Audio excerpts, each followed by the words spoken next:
Les rapports sexuels ou les coïts posent les gens posent de nombreuses questions sur ce qui concerne les rapports sexuels ou les coïts.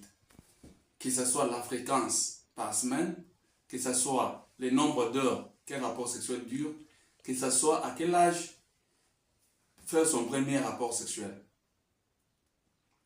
Bonjour, moi c'est Dr Léonard Nalaka. Je suis médecin directeur de la plateforme Allo Docteur. Allo Docteur, c'est une plateforme de consultation en ligne, de consultation à domicile et aussi d'encadrement des étudiants en sciences médicales. Si c'est votre première fois de nous suivre, veuillez vous abonner et activer la cloche de notification pour que vous soyez avertis pour nos prochaines vidéos.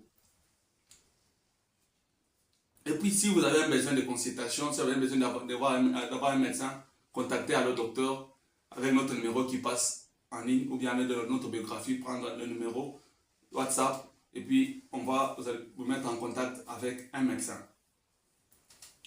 Aujourd'hui, nous allons parler d'un point très important, la fréquence des rapports sexuels dans un couple. La fréquence d'un rapport sexuel dans un couple. Il faut comprendre que le rapport sexuel ou coït est une relation entre deux partenaires consentants, deux partenaires consentants qui a pour but de se donner de plaisir, de partager le bien-être ensemble et d'arriver à l'orgasme.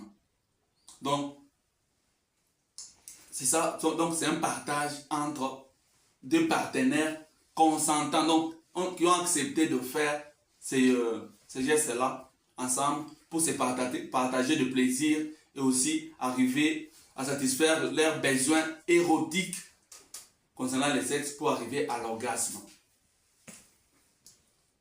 La question majeure reste à se poser, quelle est la fréquence d'un rapport sexuel dans un couple? Il y a certaines études autour de cette question qu'on a pu réaliser par les experts.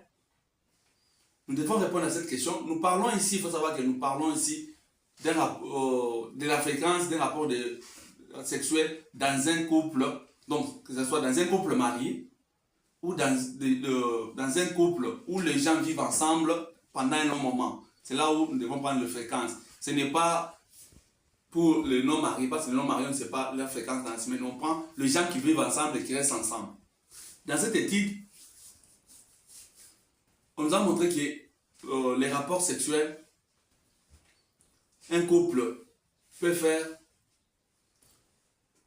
3 fois les rapports sexuels pendant une semaine. 3 fois les rapports sexuels pendant une semaine pour les couples qui restent ensemble. Et il faut savoir que tant que les rapports sexuels restent un moment de plaisir, tant que les rapports sexuels restent un moment érotique entre les deux couples, la fréquence, ça dépendra d'un couple à un autre. La fréquence, ça dépend d'un couple. Donc, si les couples trouvent bien de se partager ces plaisirs à tout moment, ils peuvent le faire. Mais, il faut comprendre que pendant ces études ici, on a eu 3 catégories de personnes pendant les études qui ont été faites. Si ces études ici, si 100% de personnes, on a 15% des couples qui vivent et qui font au moins d'un rapport sexuel par semaine. Donc, ce sont des couples presque qui ne font pas de rapports sexuels la semaine. 15%. Ces couples ont été estimés à l'âge de 45 au-delà. Donc, ces couples peuvent faire une semaine sans faire les rapports sexuels. Il y a la deuxième catégorie de couples, c'est les couples qui font au moins un rapport sexuel la semaine. Cette catégorie, c'est 42%. Cette catégorie, c'est de 30 ans à 44 ans. Il y a aussi un autre couple qui fait 29%. Ce couple s'est fait au moins 2 rapports sexuels la semaine. Ce couple est compris entre 20 et 30 ans. Donc, vous allez comprendre que le nombre la fréquence des rapports sexuels dans un couple dépend d'abord d'un couple en soi. Si un couple est jeune, qui vient de se marier, vous voyez que la fréquence est très augmentée au début de leur mariage. Ça va en progressant. Si le couple a déjà duré dans les mariages aussi, la fréquence va aller en décrétienne Mais les couples qui ont ici déjà vieilli peuvent passer un moment de plaisir sans faire les rapports sexuels. 2. Quelles sont les causes de l'absence d'un rapport sexuel dans un couple? Quelles sont les causes de l'absence d'un rapport sexuel dans un couple? La première cause, c'est le stress. Si les gens sont stressés tout le temps, qu'ils vont au travail, rentrent stressés, donc déjà stressés en dehors, traitant mentalement, ils peuvent arriver à ne pas faire un rapport sexuel quand ils rentrent chez eux. Deuxième conséquence, c'est la routine. La routine de faire les rapports sexuels dans une même position, dans les mêmes conditions, ça prouve que le couple a des dégoûts. Un partenaire aura des dégoûts, l'autre aura des dégoûts de faire la même chose tout le temps. Et puis, ils vont s'abstenir de faire les rapports sexuels pour ne pas décourager l'autre ou pour ne pas entrer dans le bain de l'autre. Il y a aussi les mauvaises pensées autour des rapports sexuels. Donc, quand vous avez des mauvaises pensées par rapport au sexe, ça peut être les mauvaises pensées que vous avez du sexe par rapport à vous-même. Ça peut aussi vous mettre les limites entre vous et votre partenaire pour réaliser un rapport sexuel. Il y a aussi un point très important pour les femmes, c'est la quantité de tâches ménagères à la maison. La femme peut faire des tâches ménagères toute la journée, il se sent fatigué et le soir pour se reposer, il doit passer par l'acte sexuel. À ce moment-là, il n'aura pas l'envie de donner son corps à son mari et il n'aura pas de rapport sexuel dans un couple. Il y a aussi l'autre conséquence, c'est les obligations familiales et sociales. Si la femme travaille, l'homme travaille, ils sont obligés de rendre les obligations dans la famille, avoir l'argent, avoir les moyens. Ils peuvent oublier même de faire les rapports sexuels. Il y a aussi l'autre chose, c'est manque de communication. Si entre vous, il n'y a pas de communication entre vous par rapport au rapport sexuel, ça veut dire que pour parler à l'autre, de faire le rôle, pour programmer le rapport sexuel entre vous, vous parler, il n'y a pas de courant qui passe, ça peut vous aider à négliger les rapports sexuels dans la maison. Et aussi, un autre point qui empêche les gens de faire les rapports sexuels, ce sont les enfants. Quand vous êtes marié, il n'y avait pas des enfants. Vous avez la vie qui est pour vous deux. Vous faisiez l'amour à tout moment. Maintenant, à la maison, là, il y a des enfants qui viennent dans votre chambre, qui vous mettent le bâton dans les roues. Vous êtes obligé de ne pas être romantique à la maison pour ne pas déranger les enfants ou pour ne pas distraire les enfants. Donc, pour que les enfants ne voient pas ce que vous faites. Donc, ça empêche aussi les charges, les enfants qui seront là. Donc, l'amour entre les deux partenaires diminue et tout l'amour est donné vers les enfants. Ils n'auront pas la possibilité de faire l'amour.